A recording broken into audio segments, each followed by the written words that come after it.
Welcome back to another reading and correcting Crimson by me, Kindar, the Tiger Writes, and Ty, the Tiger Supervisor. Today we are doing chapter 6. Alex packed the bag the moment he was done with the files. He was ready to go and rescue Jack from that monster. Unfortunately, bag in hand and stepping out of his apartment, he realized he had no idea where to go. The reports hadn't had any information on where Tristan lived, no detail or clues that might tell Alex where to start his search. He spent a few days on his couch, told himself he was trying to think of something, but he knew what he was doing was moping again. Once he accepted that, he went to work. He couldn't figure out what to do, the least he'd do was keep busy. He saw her watching him within minutes of sitting at his desk, and her constant surveillance proved one more distraction to him doing good work. Another was his coworker, who came to inquire about his absence. He told them he'd had a relapse, and they seemed satisfied with the answer. Last and worst distraction were Jack and Tristan, the two Somalians who had changed his life in such different ways. He couldn't stop thinking about them. He didn't mind thinking about Jack, although his absence weighed on him, but as soon as Jack popped into his mind, Tristan was there too. One brought heaven to him, the other hell. Added to all that was his lack of sleep. His nights had been filled with nightmares from the first pictures he'd looked at. Fortunately, he had no repeat of the one where he murdered his interrogator, but every night he saw the dead, Tristan's victim, or on some night it was Jack who killed him. Sweet Jack, who looked at him with love while dispatching his child for a woman. Those were the worst.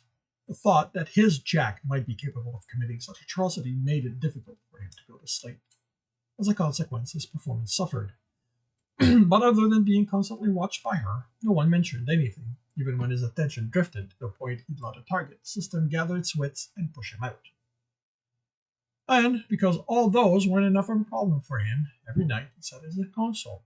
He had at his fingertip the most powerful computer he knew of.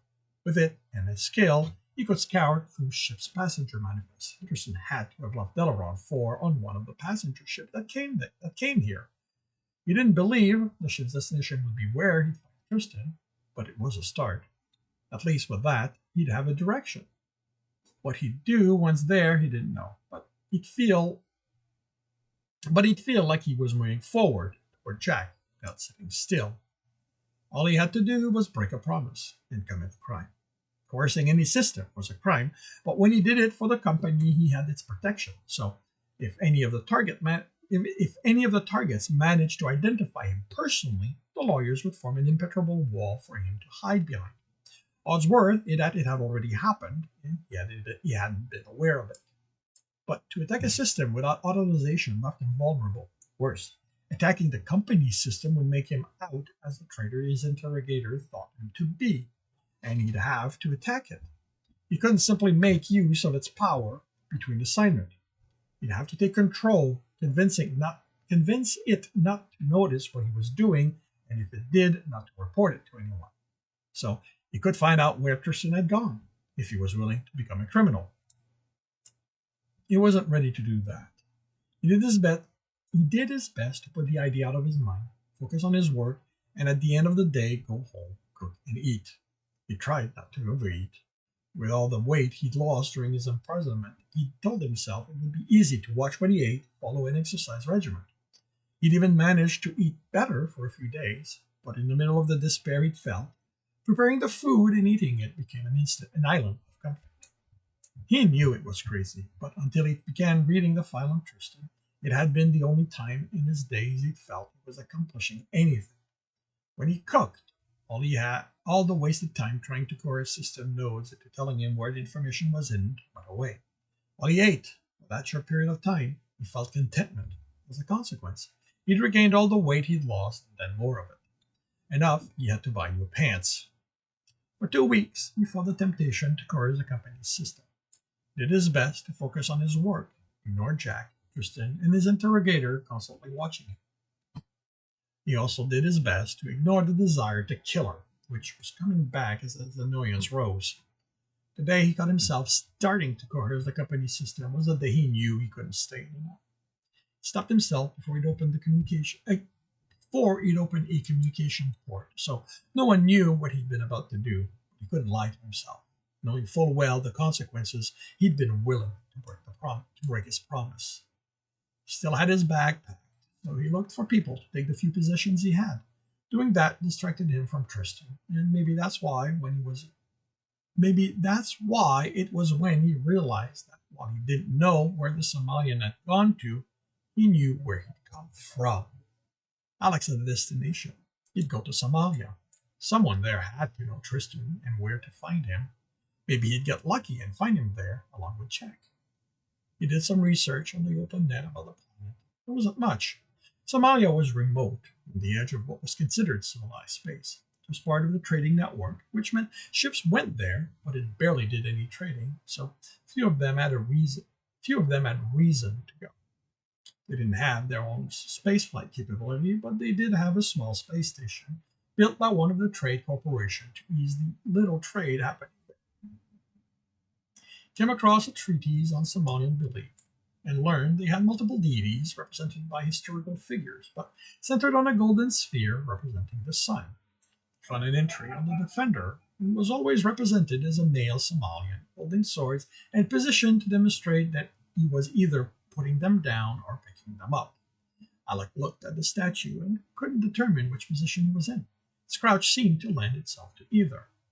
Once done with the article, he looked around his apartment. It was mostly empty. He told the people who wondered why he was getting rid of so much that he was simply changing his life. A few things no one had taken, the couch, the kitchen stuff, he didn't mind leaving behind for the company to dispose of as they wanted. He only had a few things left to do before he could leave.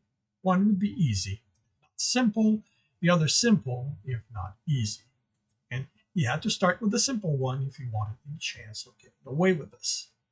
During the trip to Alien Nation, he tried to work out what he would tell Alphalar, but couldn't settle on anything. He felt he had to at least tell him he was leaving. He'd already vanished without words once. He didn't want that. He didn't want one of his few alien friends to worry about him. It was the middle of the day, so most everyone at work, so it was the middle of the day, so most everyone was at work, and of those there, Alex only knew Alphalar, who stood behind the bar, as well as a Duroth, who he talked to a handful of times. The Duroth was seated rod straight, which told Alex he was drunk out of his mind. A Satori hissed at him when he got close to her table. Alex, Alphalar greeted him. This is an odd time for you to come. Alex leaned against the bar. I figured I should come say goodbye before I left. Finally decided this place wasn't any good. A woman 2 stools down remarked. Alex's first thought was she was human, but she looked at him, and empty pools of darkness filled where her eyes should be. He swallowed. A Fiffiroth. He hadn't known there were any on the planet. Story said corporation used them as spies because they could cloud the mind of men. She snorted and sipped her drink. I'm guessing the reason you're leaving has to do with what you said the last time you were here. The Jolnarian. Tentacles placed a glass on the counter and reached for a bottle. I'm not having anything to drink. I won't be here long. I have something else to take care of. Yes, it has to do with that. Only not the way you think. You thought Jack had died, but he didn't. He's been kidnapped. Alex told Alphalar about Tristan taking Jack away from him. A little of his imprisonment, as well as some of what he'd learned about the Somalian. He didn't give detail. No one should have to know the things Tristan was capable of. He hadn't intended for the Fiffiroth to listen in, but she watched him the entire time he spoke. So you're just taking off to go chase down a mercenary? Alphalar asked. Shouldn't you tell the law and let them deal with it? It wouldn't do any good, the Fiffiroth said before Alex could figure out how to explain why he needed to do it himself.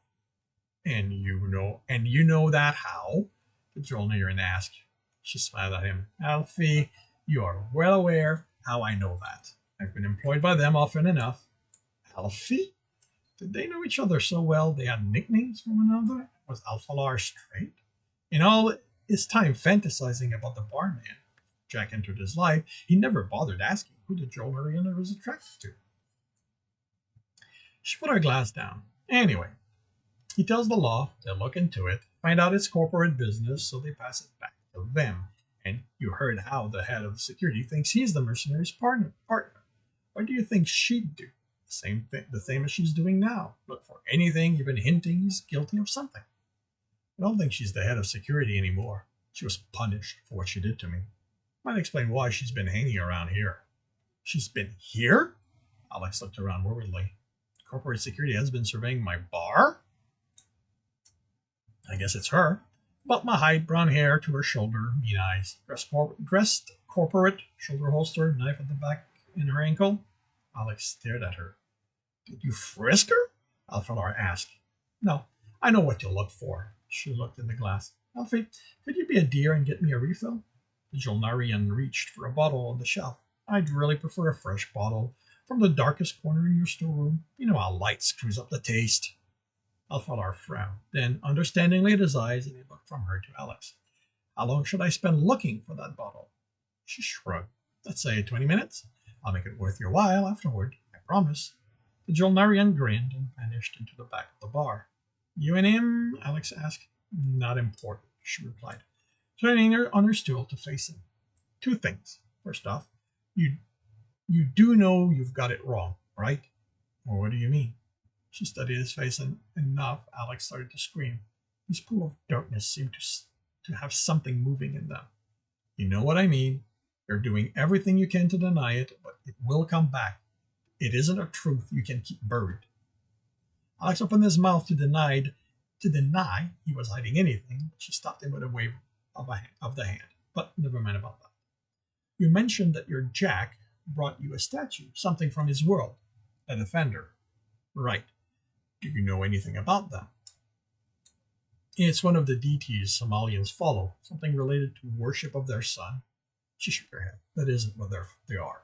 But their exact nature isn't important. Do you know what the defender can do?